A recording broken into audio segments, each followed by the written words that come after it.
Kerinduan kami hanya ingin melekat di hati-Mu Tuhan. Terima kasih Tuhan Yesus.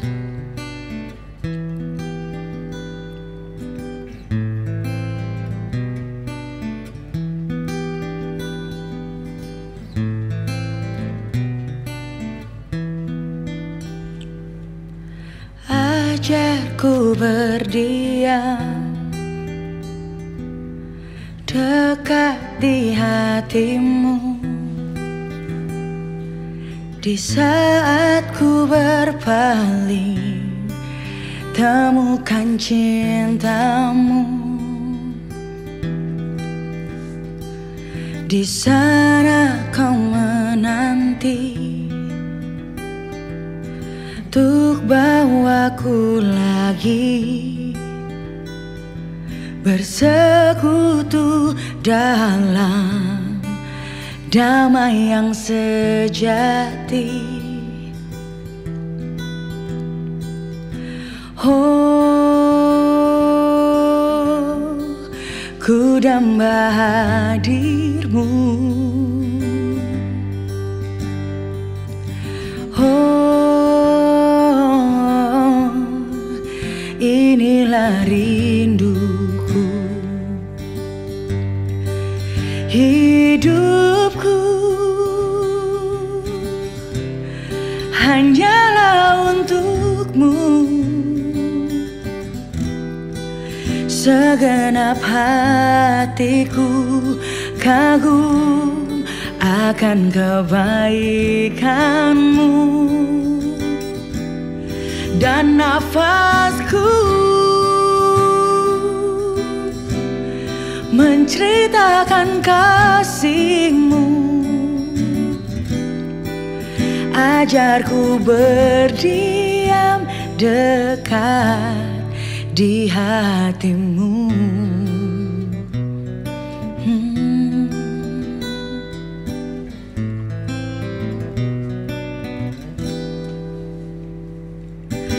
Ajarku berdiam dekat di hati-Mu,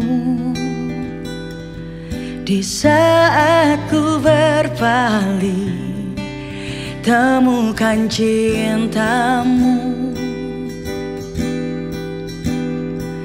Di sana Kau menanti untuk bawaku lagi bersekutu dalam damai yang sejati.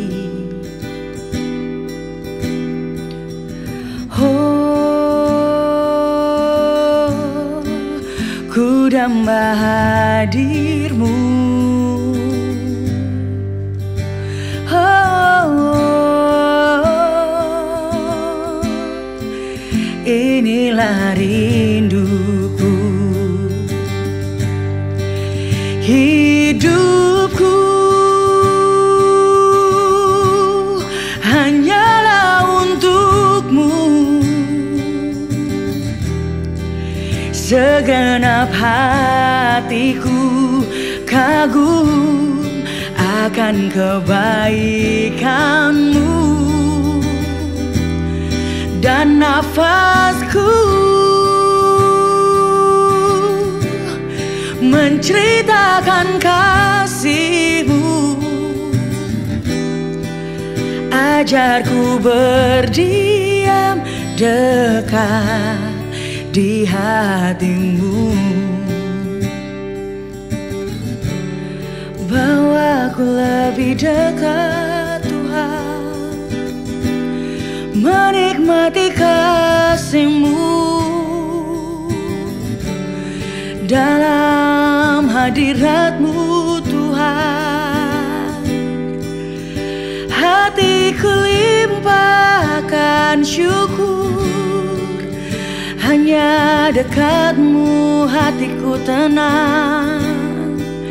Sebab Kau Allah, sebab Kau Tuhan yang layak disembah.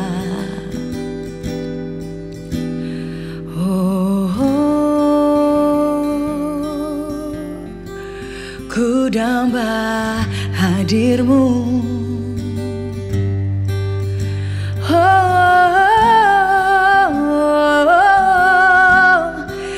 Inilah rinduku, hidupku hanyalah untukmu. Segenap hatiku kagum akan kebaikanmu, dan nafasku menceritakan kasih-Mu. Ajarku berdiam dekat di hati-Mu, dan hidupku hanyalah untukmu. Segenap hatiku kagum akan kebaikanmu, dan nafasku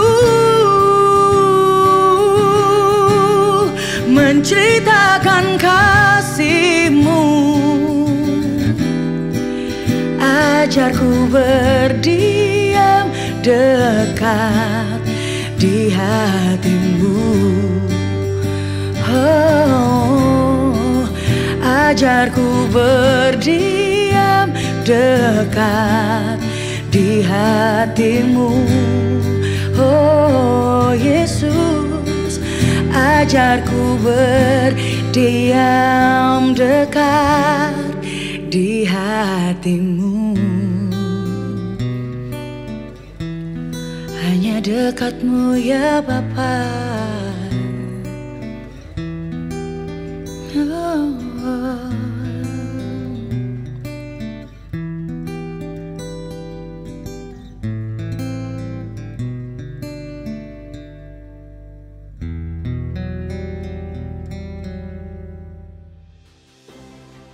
Shalom warga kerajaan, apa kabar?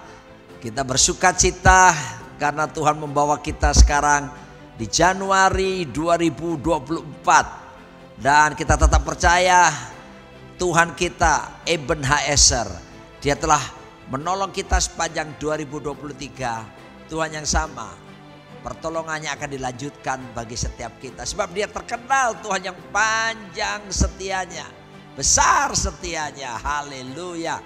Dan memasuki di bulan Januari ini, tema tahunan kita sepanjang 2024 adalah Kingdom Influence, yang sebetulnya Pak Arifin awal muasalnya dia memberi tema Kingdom Infiltration, infiltrasi, lebih merasuk lagi ya. Dan kita akan melihat bagaimana bulan ini pula kita disebut sebagai a chosen generation, ya, yaitu generasi yang terpilih, jadi holy nation, bangsa yang kudus. Nah, kita akan memulai lebih dulu tentang ayat-ayat yang mendasari tentang bagaimana kita bisa menyatakan pengaruh kerajaan. Dalam Injil Matius 13 ayat 33 di sana dikatakan, dan Yesus ia menceritakan perumpamaan ini juga kepada mereka. Hal kerajaan sorga itu seumpama ragi yang diambil seorang perempuan dan diadukkan ke dalam tepung terigu 3 sukat sampai kamir seluruhnya. Ini luar biasa, sebab 3 sukat, 1 sukatnya itu kurang lebih 13 kilo tepung terigu. Jadi kalau 3 sukat ada 39 kilogram tepung terigu. Bisa dibayangkan ini bikin roti yang begitu banyak, bisa cukup untuk sampai sekitar 200 orang. Ya, tetapi ragi tidak perlu banyak untuk bisa mengembangkan dan mempengaruhinya. Mari kita lihat bersama-sama, sebab Tuhan menempatkan kita seperti anak domba di tengah-tengah serigala. Dan kita tahu sejak Adam jatuh dalam dosa, maka dunia ini, sistem dunia dikuasai oleh si jahat. iblis menguasai sistemnya. Ya, banyak sistem yang dikuasai, termasuk sistem pemerintahan, sistem agama, sistem ekonomi, dikuasai oleh si jahat. Dan wujudnya adalah firman Tuhan mengatakan dengan keinginan daging, keinginan mata, keangkuhan hidup. Dikuasai oleh si jahat. Dan kita ditempatkan oleh Tuhan ke dalam dunia ini. Dunia yang seperti itu, yang telah dikuasai. Apakah kita sanggup? Dengan kekuatan kita tidak akan pernah bisa sanggup. Tapi kita tahu bahwa roh yang di dalam kita lebih besar dari semua roh yang ada di dunia ini. Kemenangan kita adalah iman kita telah mengalahkan dunia. Dan Yesus terlebih dahulu telah mengalahkan dunia. Kemenangannya diberikan kepada kita. Dan saatnya kita menyatakan pengaruh kerajaan Allah.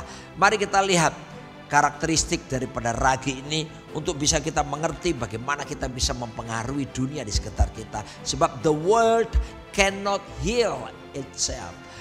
Ya, dunia ini tidak akan pernah bisa menyembuhkan dirinya sendiri. Dunia sedang menunggu apa yang saudara dan saya harus lakukan bagi mereka. Kita lihat saudaraku, yang pertama karakteristik daripada ragi. Ragi itu untuk bisa berdaya guna, maka yang pertama dia harus dibuka kemasannya. Bungkusannya harus dibuka, dirobek dulu, dihancurkan dulu supaya ragi dapat dikeluarkan. Dan ragi itu sebetulnya ada satu mikroorganisme di mana dia perlu makan juga, dan seringkali makanannya yang paling utama itu adalah gula. Jadi ketika diambil dari bungkusannya harus dirobek, lalu ditaruh di sebuah tempat, lalu diberi air campur gula dan dibiarkan kurang lebih 30 menit ya, dan kemudian baru dicampurkan kepada adonan daripada tepung terigu tersebut. Nah, ini penting sekali. Pertama harus dibuka dari kemasannya. Apa maknanya ini? Pertama, kita sebagai orang percaya untuk bisa mempengaruhi dan menyatakan pengaruh positif bagi dunia, harus berani keluar dari comfort zone kita. Keluar dari zona nyaman kita, ya. Nah, ini penting sekali karena kita seringkali berpikir bahwa saya ini bukan pemberita Injil kok, saya ini jemaat biasa. Ya sudah begini, ntar kalau saya beritakan Injil malah ntar ada hal-hal yang tidak baik. No, tidak. Justru Anda harus berani menyatakan tanggung jawab untuk menjadi garam dan terang itu. Keluar dari zona-zona nyaman kehidupan saudara. Ya, saya tinggal di Mataram 13,5 tahun waktu itu. Jadi zona nyaman. Sampai akhirnya Pak Arifin berkata, Roni pindah. Diutuslah saya ke Kota Malang mulai dari nol lagi saudaraku. Tapi kalau saya renungkan, saya bersyukur kepada Tuhan. Karena ketika meninggalkan zona nyaman kita lebih banyak lagi mengalami Tuhan. Kita mengalami pembentukan dan keindahan persekutuan yang intim dengan Tuhan. Dan pengalaman-pengalaman baru dengan Tuhan yang tidak bisa dibeli dengan uang. Zona nyaman seringkali bisa menyebabkan kita malas dan membuat kita menjadi tumpul. Dan kita kurang bisa menyatakan tanggung jawab sebagai garam dan terang lebih luas lagi. Sebab itu ayo berani untuk tinggalkan zona nyaman kita. Berani juga yang berikutnya, berani menghadapi resiko-resiko dalam kehidupan kita. Ya, memang mengikut Tuhan itu Alkitab berkata bahwa kita akan menderita berbagai-bagai aniaya. Gak apa-apa, karena seorang murid tidak lebih daripada guru. Guru kita telah mengalaminya. Dan justru kalau kita mengalami penderitaan karena nama Yesus, itu artinya kemuliaan Allah telah bekerja di dalam diri setiap kita. Christ in you, the hope of glory. Kristus tinggal dalam kita, pengharapan akan kemuliaan. Ketika saya kuliah di Fakultas Ekonomi Erlangga Surabaya, saya belajar tentang manajemen resiko. Ya, orang berbisnis selalu ada resiko dan harus berani melangkah, bayar harga untuk bisa berani menghadapi resiko. Demikian pula kita, Yesus berkata setiap orang yang mengikut aku harus menyangkal dirinya, memikul salibnya setiap hari baru mengikut. Ya, mari kita berani hadapi resiko itu. Supaya apa? Supaya ragi itu bisa berfungsi lebih. Kalau cuma dalam kemasannya, apa gunanya? Kalau kita cuma kumpul sama orang Kristen saja, ya, terang sama terang, pada terang dibutuhkan oleh kegelapan. Garam sama garam terus, tanpa kita pernah menjadi berkat untuk bisa keluar dari zona nyaman kita, maka hidup kita tidak akan pernah bisa berbuah. Dan kemudian tentu ketika dirobek bungkusannya, kemasannya itu, artinya siap jiwa kita diremukkan, diproses, dibentuk. Ketika jiwa diremukkan, diproses, maka yang keluar adalah rohnya yang keluar. Seorang penulis buku ya yang luar biasa pernah menyatakan bahwasanya Watchman Nee dari Tiongkok Cina, bahwa ketika saudaraku jiwa ini diremukkan, maka yang mengalir keluar adalah roh. Haleluya.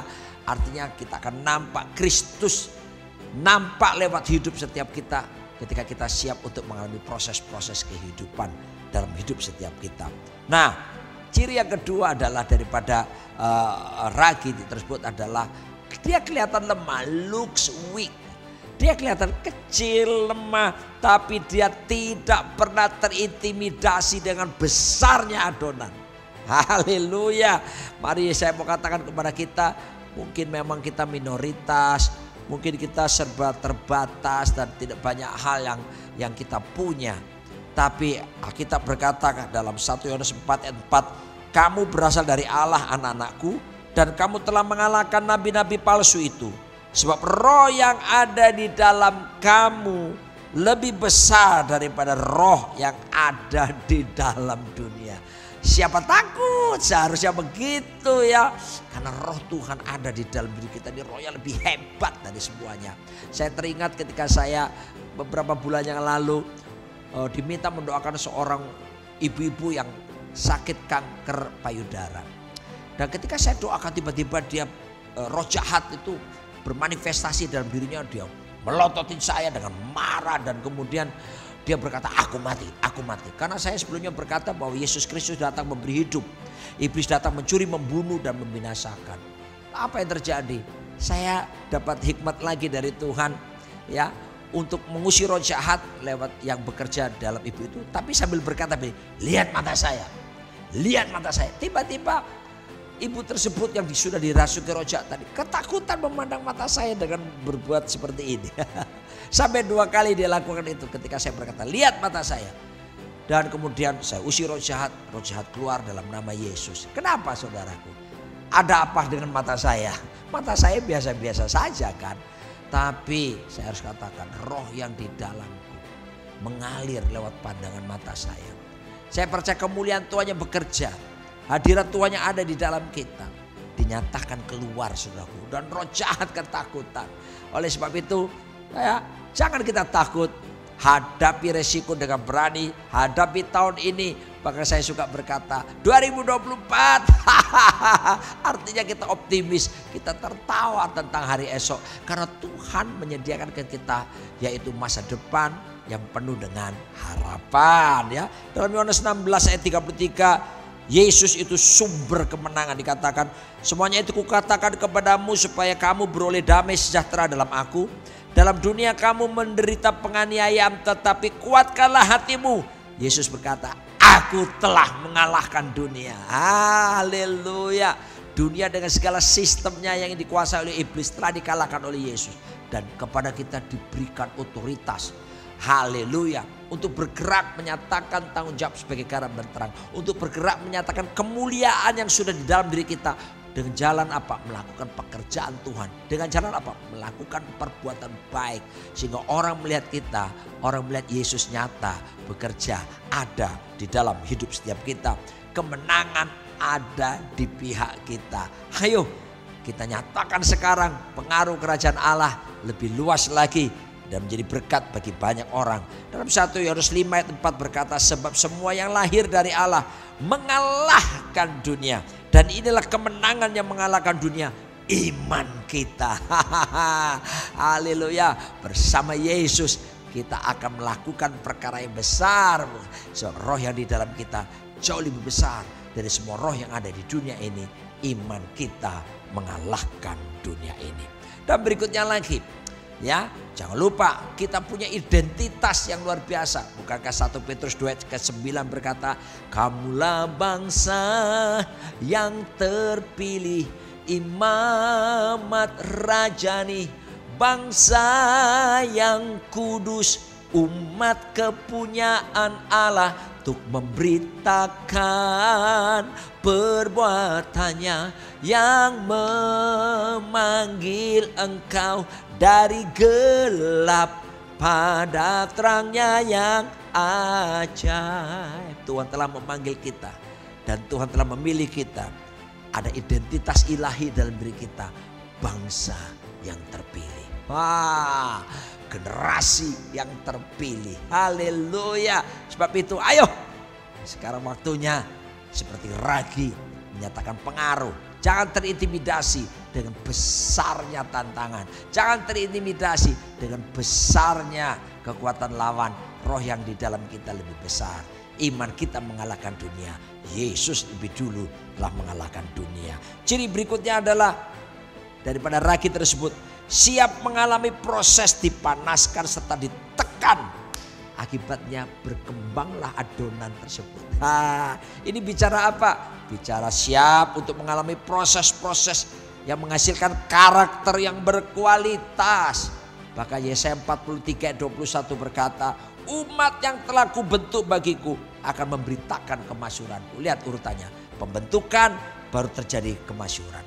Umat yang telah kuproses bagiku memberitakan kemuliaanku. Proses dulu, kemuliaan Allah akan dinyatakan. Ayo siap, gak apa-apa, nikmati proses-proses kehidupan. Toh Tuhan bawa kita sampai hari ini Januari 2024. Orang mungkin berkata ini tahun politik, waduh 2024 tidak lebih mudah. Benar, saya tahu itu. Tapi jangan lupa janji-janji Tuhan ya dan amin dalam hidup kita. Penyertaannya sempurna dalam hidup kita, disebut Immanuel, dan dia tidak pernah sedetik pun meninggalkan setiap kita. Berpikirlah bagaimana kita terus menjadi berkat bagi banyak orang. Berpikirlah terus menerus untuk menyatakan pengaruh kerajaan Allah. Sebab kita harus tahu persis kita ada di muka bumi ini. Gereja ada di muka bumi ini bukan untuk kepentingan sorga. Gereja ada di muka bumi ini, di dunia ini untuk kepentingan dunia ini. Jadi berkati sana, diberkati untuk memberkati, dipulihkan untuk memulihkan, dan nyatakan kuasa kerajaan Allah. Supaya dengan demikian dunia tahu Yesus Kristus adalah Tuhan.